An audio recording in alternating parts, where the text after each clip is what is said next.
నమస్కారం,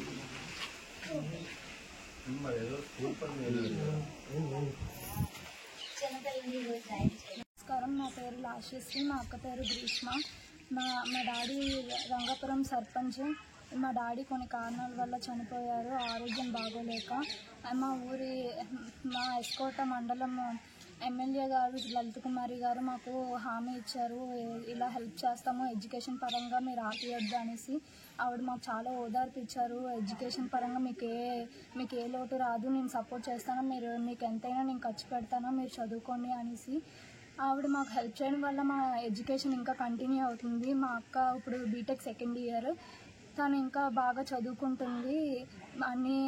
అన్నీ బాగా చదువుకొని ఆవిడకి మంచి పేరు తెస్తాం. ఆవిడ మాకు ఫీజు కట్టినందుకు ఇంకా ఆవిడకి ఎప్పుడు మేము ఒక హార్ట్ఫుల్ థ్యాంక్స్ చెప్తున్నాము. సంవత్సరం 50,000 తెచ్చి ఇస్తున్నారు. ఆవిడ ఇచ్చిన మాట ప్రకారం నిలబెట్టుకొని మాకు ప్రతి సంవత్సరం 50,000 అందజేస్తున్నారు. ఆవిడే మా ఇంటి దగ్గరకు వచ్చి అందరి దగ్గర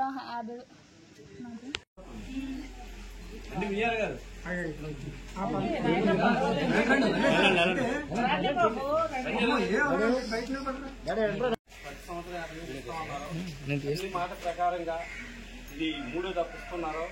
ఎందుకంటే రాజకీయాల్లో చదువు కోసం చదువు ఉంటే అందరూ బాగుపడాలని మంచి ఆలోచనతో ఆర్థిక సాయం అందిస్తున్న వారికి మన రంగాపురం ప్రజలందరూ కూడా వారికి మనం రుణపడి ఉండాలని, మన గ్రామం అందరూ కూడా ఆదరించాలని మనం మీ అందరినీ కోరుకుంటున్నాం.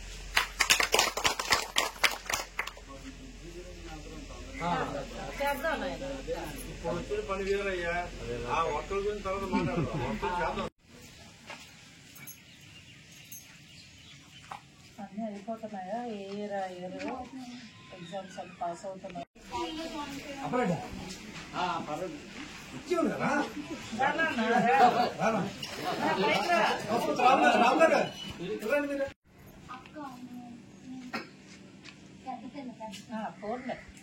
అయిపోతున్నాయి.